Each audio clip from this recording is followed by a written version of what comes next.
The crisp autumn air of 2010 carried the scent of pine needles and distant snow as Marcus Chen adjusted his navy blue flannel shirt and pulled his worn leather jacket tighter around his shoulders.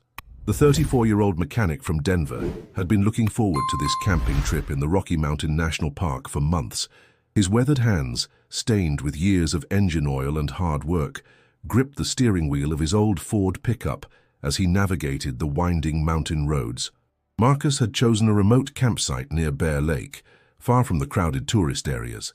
His olive-green tent sat nestled between towering pines, with a small clearing that offered a perfect view of the snow-capped peaks in the distance. The October weather was unpredictable in Colorado, but Marcus was prepared with his thick brown hiking boots and a warm charcoal gray sweater. Finally, some peace and quiet, Marcus muttered to himself as he set up his camp. His dark hair was beginning to show streaks of gray at the temples, evidence of the stress he'd been carrying from his failing auto repair shop back in the city. The economic downturn had hit small businesses hard, and Marcus needed this time in nature to clear his head and figure out his next move. As the sun began to set behind the mountains, painting the sky in brilliant shades of orange and purple, Marcus built a small campfire. He pulled out his journal, a simple black leather-bound notebook he'd been keeping for years, and began to write about his day. The crackling fire provided the only sound in the vast wilderness, accompanied by the occasional hoot of an owl in the distance. "Day one at Bear Lake," he wrote. "The mountains always have a way of putting things in perspective. Maybe losing the shop isn't the end of the world. Maybe it's a new beginning." Marcus had planned to stay for a week, using his vacation time to disconnect from the world and reconnect with himself. His cell phone had no signal this deep in the mountains, which was exactly what he wanted. No creditors calling, no employees asking for their final paychecks, no ex-wife demanding alimony payments he couldn't afford. The next morning, Marcus woke early to the sound of birds chirping and the gentle rustle of leaves in the breeze. He wore his favorite red and black checkered shirt and dark blue jeans as he prepared breakfast over his portable camp stove.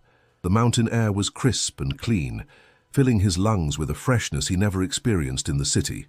After breakfast, Marcus decided to explore the area around his campsite. He grabbed his brown leather hiking boots and set off on a trail that wound deeper into the forest.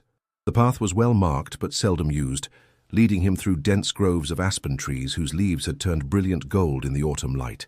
As he hiked, Marcus felt a sense of freedom he hadn't experienced in years. The weight of his financial troubles seemed to lift with each step he took away from civilization.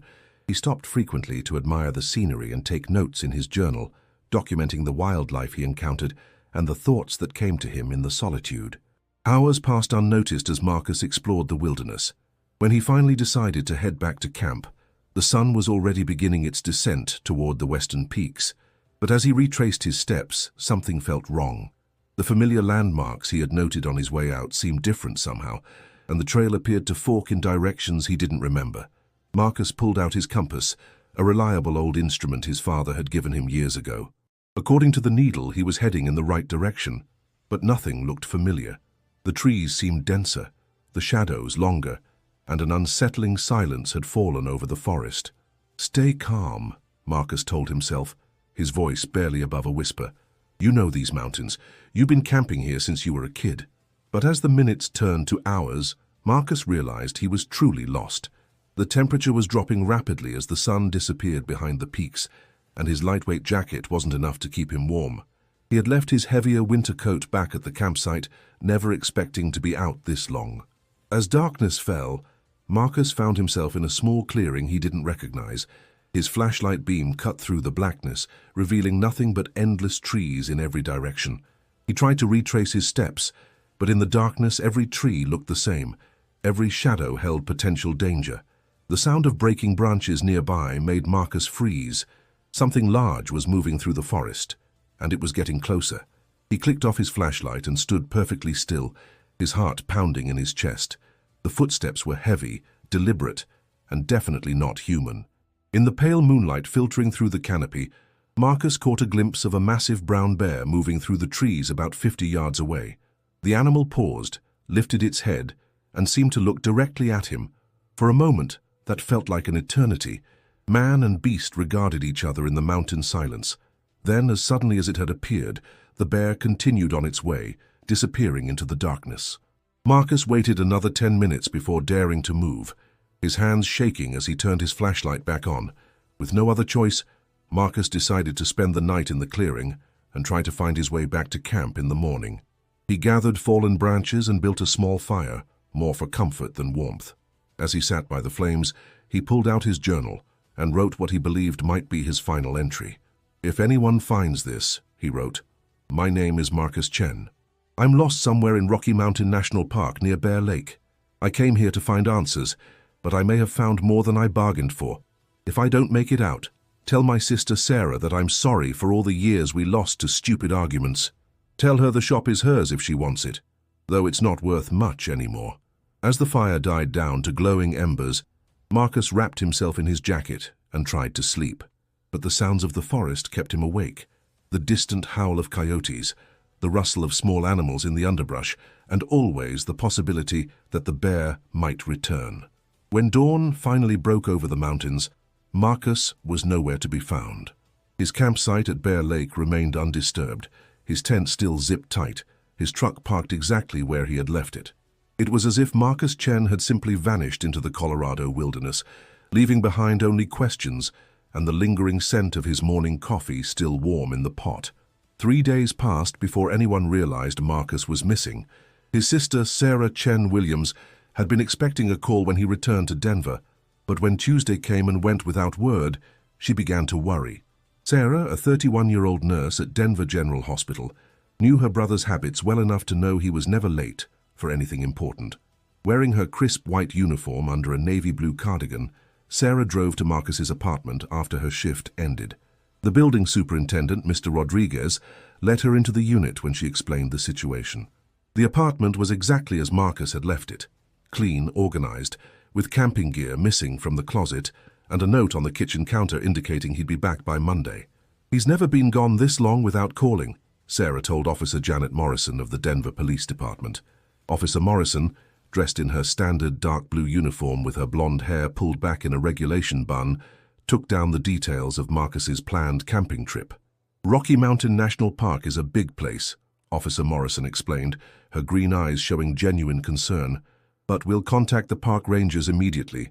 They have protocols for missing persons." Park Ranger Tom Bradley received the call at his station near the park entrance. The 45-year-old ranger, wearing his distinctive tan and green uniform with a wide-brimmed hat, had been working in the park for over 20 years. He'd seen his share of missing hikers, and most cases ended with the person being found safe, usually just lost or delayed by weather. Marcus Chen, 34, driving a blue Ford pickup, Ranger Bradley read from his notes to his partner, Ranger Lisa Hawkins. Lisa, a 38-year-old former search and rescue specialist, wore the same tan uniform but had traded the traditional hat for a practical baseball cap that kept her auburn hair out of her eyes. "Bear Lake area?" Lisa noted, checking the map on the wall of their station. "That's pretty remote, especially this time of year. Most of the casual campers have headed home by now." The rangers located Marcus's truck within hours. It sat in the small parking area near the Bear Lake trailhead, covered with a light dusting of snow that had fallen the previous night. His campsite was easy to find. The olive-green tent stood out against the autumn landscape, and everything appeared to be in perfect order. "This is strange," Ranger Bradley observed as he examined the campsite. Marcus's sleeping bag was still rolled up. His food supplies were untouched, and his camp stove showed signs of recent use. "Looks like he went for a day hike and never came back."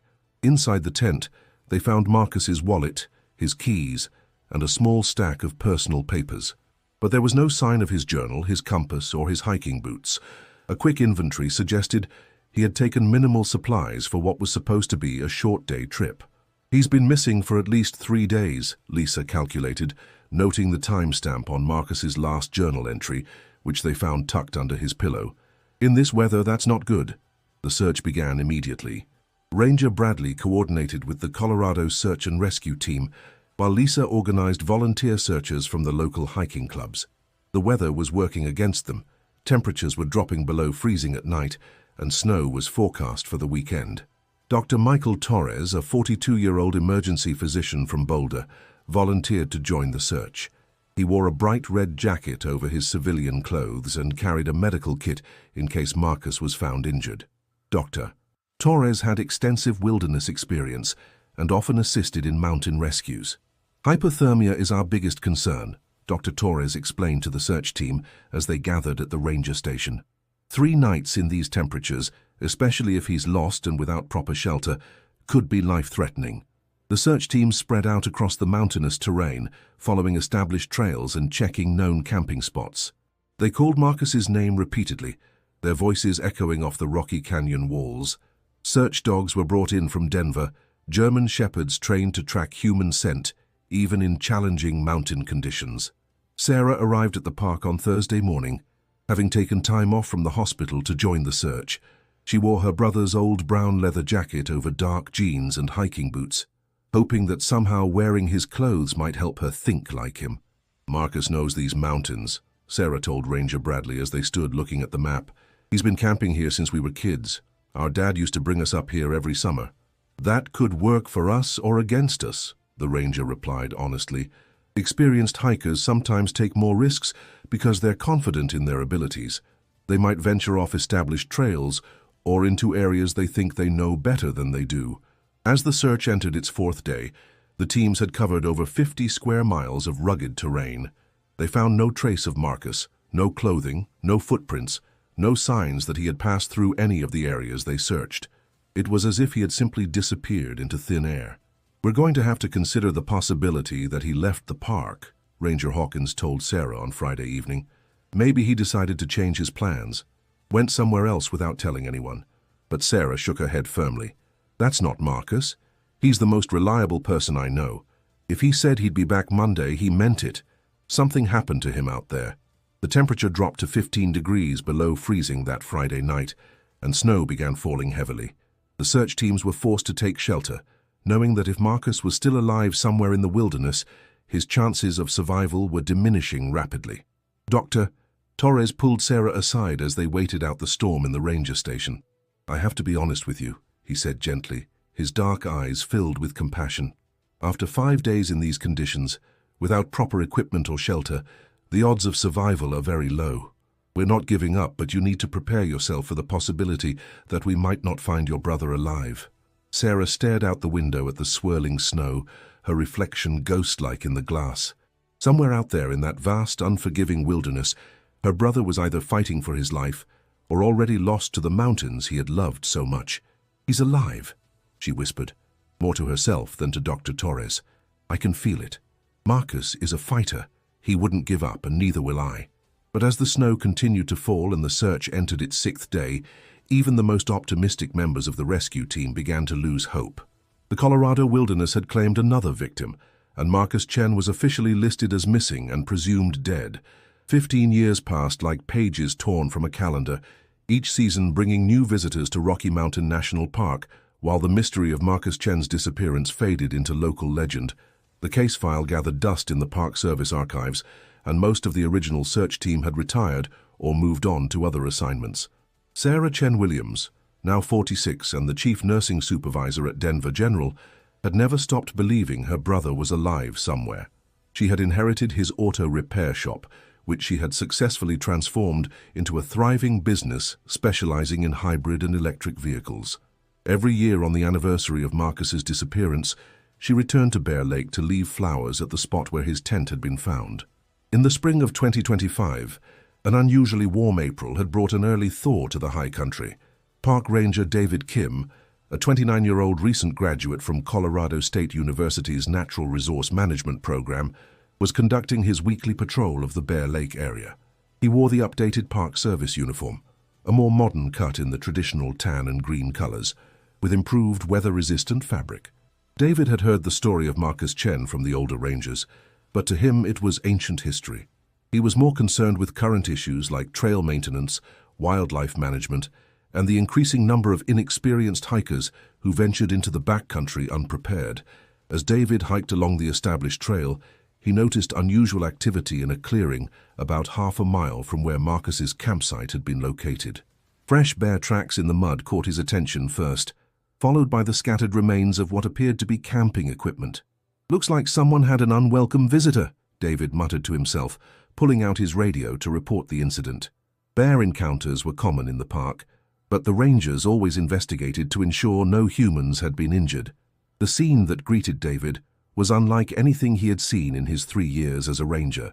A large black bear, probably weighing close to 400 pounds, had completely destroyed what appeared to be an old campsite.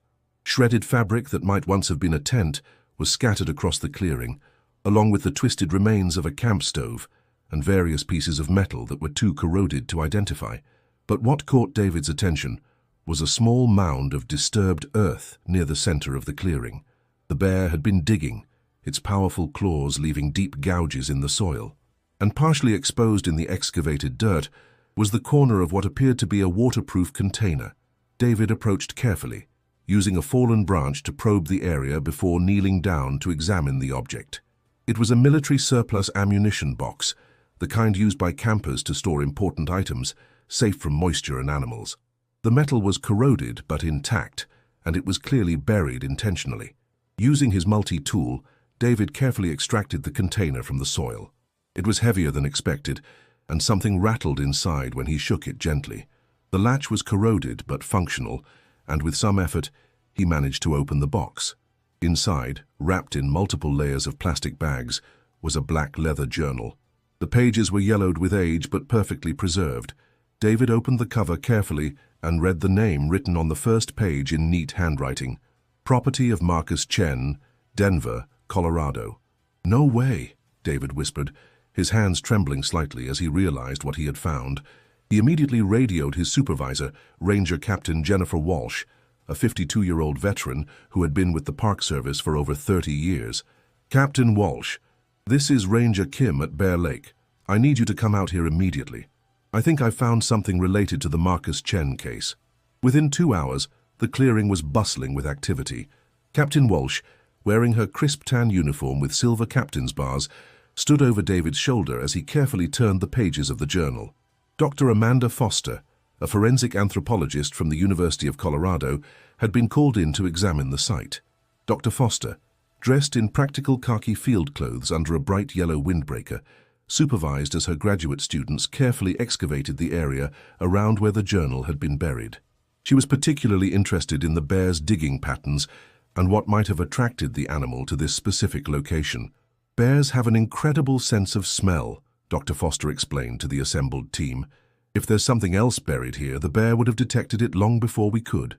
As the afternoon wore on, the excavation revealed more artifacts.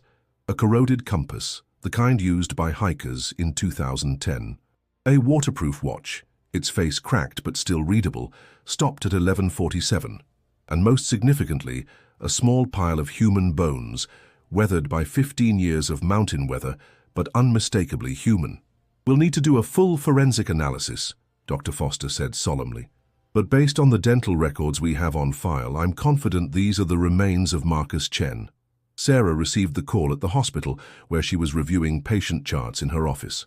She wore a professional navy blue blazer over her scrubs, her dark hair now streaked with silver at the temples. The news hit her like a physical blow. After 15 years of hoping, of believing Marcus was alive somewhere, the truth was finally revealed. "I need to see the journal," Sarah told Captain Walsh when she arrived at the park that evening. "I need to know what happened to him." The journal told a story of survival, determination, and ultimately, acceptance. Marcus had indeed become lost on that October day in 2010, but he had survived much longer than anyone had imagined. His entries, written by firelight and during brief moments of daylight, chronicled his attempts to find his way back to civilization.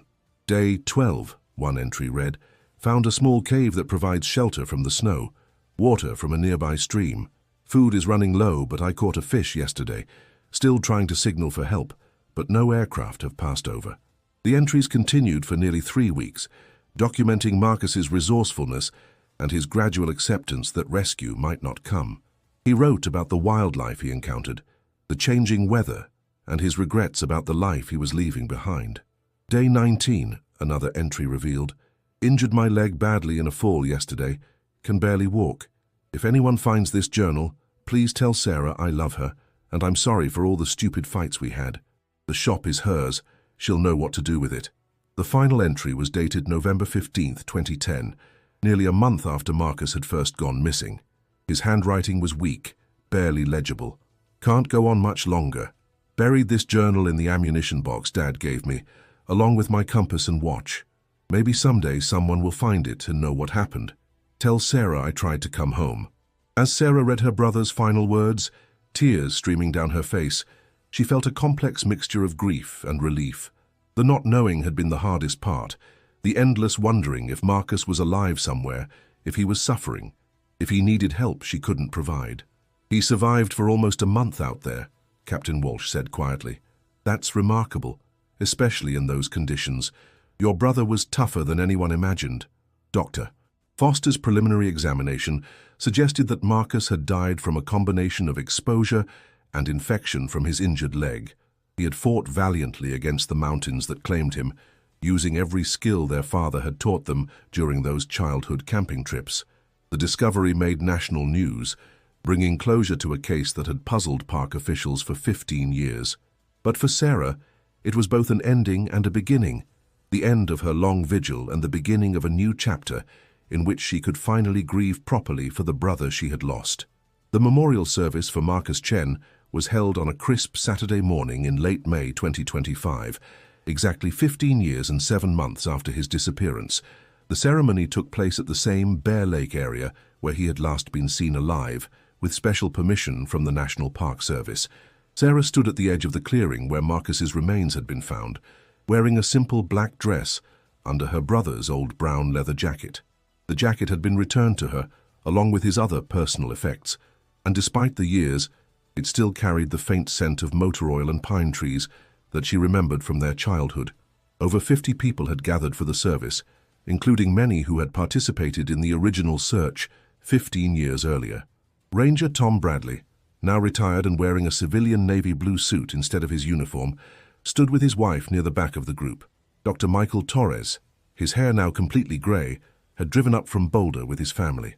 "Marcus always said the mountains were where he felt most at peace," Sarah began, her voice carrying clearly in the thin mountain air. "I used to think that was just something people said, but standing here now, I understand what he meant. This place has a way of putting everything in perspective." Captain Walsh, representing the Park Service, spoke about the dedication of the search teams and the importance of never giving up hope. She wore her dress uniform for the occasion, the brass buttons gleaming in the morning sunlight. "Marcus Chen's story reminds us that the wilderness demands respect," Captain Walsh said, "but it also shows us the incredible strength of the human spirit. He survived for weeks in conditions that would have defeated most people, and he never stopped fighting to come home." Dr. Foster had completed her forensic analysis, confirming that Marcus had indeed survived much longer than anyone had initially believed possible. Her findings, presented in a detailed report, painted a picture of a man who had used every survival skill at his disposal to stay alive in increasingly desperate circumstances. The journal entries show remarkable mental clarity, even under extreme stress, Dr. Foster had explained to Sarah during a private meeting. "Your brother documented his situation methodically, almost like a scientist studying his own survival. It's clear he never gave up hope of being rescued." The journal itself had become a valuable resource for park rangers and wilderness survival instructors. Marcus's detailed observations about weather patterns, wildlife behavior, and survival techniques were being studied by experts across the country. Ranger David Kim, who had discovered the site, spoke about the importance of the find for both the Chen family and the Park Service. He wore his dress uniform, the same tan and green colors, but with additional ceremonial elements for the formal occasion. "Finding Marcus's journal and remains brings closure to one of our longest-standing missing person cases," David said. "But more than that, it reminds us why we do this job, to protect people in the wilderness and to never stop searching for those who need our help." Sarah had decided to donate Marcus's journal to the Park Service, where it would be preserved as both a historical document and an educational tool. Copies would be made available to wilderness survival schools and search and rescue organizations. "Marcus always believed in helping others," Sarah explained to the gathered crowd. "If his experience can help save even one life, then something good will have come from this tragedy." The ceremony concluded with the dedication of a small memorial plaque installed near the trailhead where Marcus had begun his final hike. The bronze plaque, mounted on a granite stone, bore a simple inscription: "In memory of Marcus Chen, 1976 2010. Beloved brother, skilled craftsman, and mountain lover. His courage in the wilderness inspires us all. After the service, many of the attendees gathered at a local restaurant in Estes Park, sharing memories of Marcus and stories from the search. Sarah found herself surrounded by people who had cared about her brother, even though many of them had never met him while he was alive. "Your brother's auto shop helped me out more times than I can count," said Mrs. Rodriguez, an elderly woman who had driven up from Denver for the service. She wore a simple grey dress with a colourful scarf that brightened her weathered face. "Marcus never charged me full price, always said he was just covering parts and labour. He was a good man." Similar stories emerged throughout the afternoon. Marcus had apparently helped dozens of people over the years, fixing cars for single mothers at cost, staying late to help stranded motorists, teaching neighborhood kids basic automotive skills. Sarah realized that her brother's legacy extended far beyond the wilderness survival story that had made the news. As the sun began to set behind the mountains, Sarah found herself alone at the memorial plaque, reading the inscription one more time. The bronze had already begun to develop a patina that would help it blend with the natural surroundings, just as Marcus would have wanted. "I finally brought you home," Sarah whispered, placing a small bouquet of wildflowers at the base of the memorial. "It took 15 years, but you're home now." The discovery of Marcus's remains had answered the questions that had haunted Sarah for so long, but it had also raised new ones about her own life. She had spent 15 years building a successful business, advancing her nursing career and helping others, but she had never allowed herself to fully grieve or move forward. Now, with closure finally achieved, Sarah felt ready to embrace the future Marcus had wanted for her. She had plans to expand the auto shop, adding a training program for young mechanics and a scholarship fund in Marcus's name. She was also considering a relationship with Dr. Torres, who had remained a friend throughout the years and had recently asked her to dinner. "Marcus would want me to be happy," Sarah thought as she walked back to her car. "He'd want me to live fully, not just exist in the shadow of his disappearance." The drive back to Denver took her through the same mountain roads Marcus had traveled on his final journey, but instead of sadness, Sarah felt a sense of peace she hadn't experienced in 15 years. Her brother was finally at rest, and she was finally free to live again. The Marcus Chen case would be remembered as one of the most remarkable wilderness survival stories in Colorado history. But for Sarah, it would always be the story of a brother who never gave up, who fought until the very end, and who had finally come home to the mountains he loved. As she reached the city limits of Denver, Sarah made a mental note to call the local news station in the morning. She wanted to thank everyone who had participated in the search, both 15 years ago and recently, but more importantly, she wanted to encourage people to share their own stories about Marcus, the mechanic who had touched so many lives with his kindness and generosity. The mountains had taken Marcus Chen, but they had also preserved his story. And in that story, Sarah had found not just closure, but inspiration to live the kind of life her brother would have been proud of. Thank you for following Marcus Chen's incredible story of survival and the long journey to bring him home. This tale reminds us that even in our darkest moments, the human spirit can endure, and that love and determination can overcome even the greatest mysteries. We'd love to hear from you in the comments below. Tell us which city you're watching from and share your thoughts about Marcus's remarkable story. Have you ever had an experience in the wilderness that changed your perspective on life? Your stories help build our community of viewers who appreciate tales of human resilience and the power of never giving up hope. Don't forget that we bring you new, compelling stories every single day. Each one explores the depths of human experience, from triumph to tragedy, from mystery to resolution. Subscribe and hit the notification bell so you never miss these daily journeys into the extraordinary lives of ordinary people.